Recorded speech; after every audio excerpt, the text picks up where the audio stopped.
नमस्कार दोस्तों, आप सभी का बहुत बहुत स्वागत है। आज का ये वीडियो सुहागले खिलाने का वीडियो है, जिसमें हम जानेंगे कि सुहागलें कैसे खिलाई जाती हैं, क्यों खिलाई जाती हैं और संकटा माता की पूजा कैसे की जाती है और कुछ खास नियम भी होते हैं इसमें। तो सुहागलें खिलाने के देखिए, सुहागलें खिलाने के पीछे आस्था ये है कि हमारे मन में अगर किसी प्रकार की कोई मनोकामना होती है, तब संकटा माता से मनोकामना की पूर्ति हेतु हम विनती करते हैं और जब मन्नत पूरी हो जाती है, तब आपको सुहागलें खिलानी होती हैं। सुहागनों की संख्या 7 या जितनी आपने बोली हो, उतनी सुहागिन स्त्रियों को मीठा खिलाया जाता है। इसमें देखिए, एक दिन पहले ही निमंत्रित करना होता है सुहागिन स्त्रियों को, जिससे वे जल ना पिएं। निर्जला रहकर सुहागिनें खाई जाती हैं। वैसे कई जगह अलग अलग मान्यता और परंपरा के हिसाब से निर्जला रहकर भी खाई जाती हैं, और कई जगह चाय या पानी ले लेते हैं सुहागिनें खाने से पहले। तो इसके लिए सबसे पहले घर की साफ़ सफाई करें, स्नान आदि कर लें। इसके बाद 16 श्रृंगार कर लें और इस तरह से चौक पूर लें। चौक के बाद ये पटा रख रही हूँ मैं, और हमारे यहाँ इसी पट्टे के ऊपर ही डायरेक्ट घी से संकटा माता का निर्माण होता है। संकटा माता बनाई जाती हैं। कई जगह पान के ऊपर भी बनाई जाती हैं, तो अलग अलग क्षेत्रीय परंपरा होती है, जिससे पूजा विधि में थोड़ा बहुत फ़र्क आ सकता है।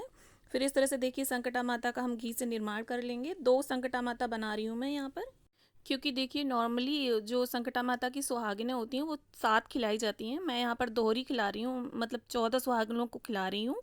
तो जिस हिसाब से आप खिलाएं उतनी ही संकटा माता का निर्माण करें। इसके बाद अब हम पट्टे पर ही फूलों का आसन देकर गौरी माँ को विराजित कर लेंगे, और ये मिट्टी की गौरा है। सब तो सभी को रंग लगा देंगे, गौरी माँ को, संकटा माता को। इसके बाद ही सुहागिन स्त्रियों को हम देंगे महावर लगाने के लिए। आप जूठा महावर ना लगाएं, पहले गौरी माँ को, संकटा माता को, सभी को महावर लगा दें। फिर इसके बाद सभी सुहागिन स्त्रियाँ महावर लगाएंगी। आप चाहें तो अलग से भी पूजा के लिए महावर घोल सकते हैं, लेकिन ये जो हम गौरी माँ को और संकटा माता को महावर लगा के फिर लगाते हैं, तो ये प्रसाद रूप हो जाता है। फिर इस तरह से देखिए, कुछ फूल, पान, धूप, दीप, सब श्रृंगार सामग्री इत्यादि सभी हम पूजा की सामग्री एकत्रित कर लेंगे, और इस तरह से अनाज डालकर, अनाज में आप गेहूँ भी रख सकते हैं, अष्टल कमल बना सकते हैं, या सिंपली ऐसे भी डाल दें।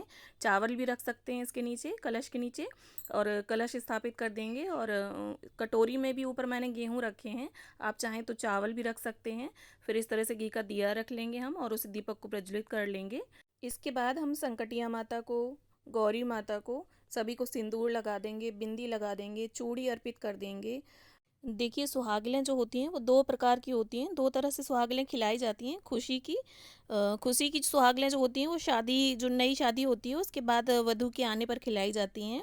और दूसरी, यदि जीवन में किसी प्रकार का कोई संकट या परेशानी आती है, तब हाथ जोड़कर हम संकटा माता का ध्यान करके मन ही मन बोलते हैं कि जब हमारी ये परेशानी दूर हो जाएगी, तब आपके नाम की सुहागिलें खिलाएंगे।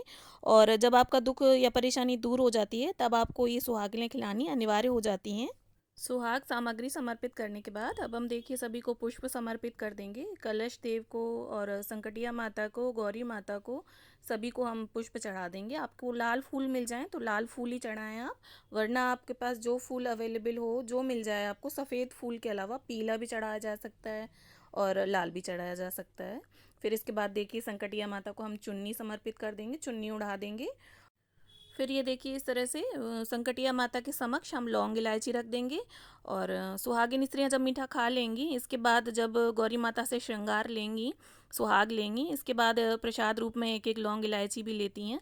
अब हम संकटा माता को भोग लगा देंगे और इस तरह से पान के पत्ते से ढक देंगे। हमारे यहाँ यही परंपरा है, संकटा माता को इस तरह से पान के पत्ते से ढक दिया जाता है, और इसके बाद ही सुहागलें खाई जाती हैं। इस तरह से देखिए, पल्लू में मीठा लिया जाता है, और फिर सभी स्त्रियां मिलकर, जो ये पूजा कर रहा होता है, और हाथ लगाकर उसके पल्लू में रख देती हैं मीठा, और फिर उसी मिठाई में से थोड़ा थोड़ा अपने हाथ में लेकर सभी कथा सुन लेते हैं। संकटा माता की जो कथा होती है, तो अगर आपकी सुहागिनों में कोई बुजुर्ग महिला है तो उसको मुँह जबानी याद होगी, और अगर नहीं है तो आप कथा पुस्तिका से भी कथा पढ़ सकते हैं। इसके बाद सभी स्त्रियां सुहागिनें खा लेंगी और आरती कर लेंगे फिर हम सभी।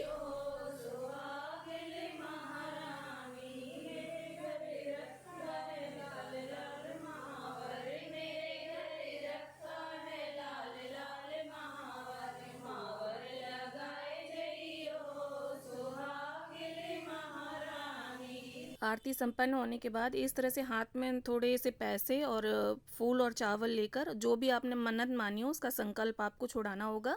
तो इस तरह से जो भी मन्नत मानी हो माता का धन्यवाद करते हुए आप इस तरह से उनके समक्ष छोड़ दें। और फिर सबसे अंत में इस तरह से गौरी माता से हमें सुहाग लेना होगा। 3 बार सीधे हाथ से उन्हें इस तरह से सिंदूर समर्पित करें और फिर इसके बाद अपनी साड़ी का पल्लू ज़रूर लगा कर रखें और उल्टे हाथ से सुहाग लेना होता है। उसी साड़ी के पल्लू को पकड़कर, हमारे यहाँ इसी तरह से सुहाग लिया जाता है। आपके यहाँ जिस विधि से लिया जाता हो आप उसी परंपरा को फॉलो करें। इसके बाद सभी स्त्रियां सुहाग ले लेंगी और सुहाग की सामग्री जो समर्पित है उसी में से थोड़ा थोड़ा प्रसाद रूप में सभी चूड़ी, बिंदी, सिंदूर ले लेंगी। और ये जो भोग में प्रसाद चढ़ा होता है वो आप गाय को या कन्या को किसी को भी दे सकते हैं।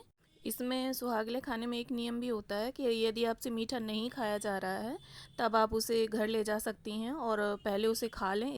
इसके बाद ही नमक या अन्न ग्रहण किया जाता है। आशा है आप सभी को वीडियो पसंद आया होगा। वीडियो अच्छा लगा हो तो प्लीज़ चैनल को सब्सक्राइब करें और वीडियो को ज़्यादा से ज़्यादा लाइक शेयर करें। Thank you. मिलते हैं अगली वीडियो में।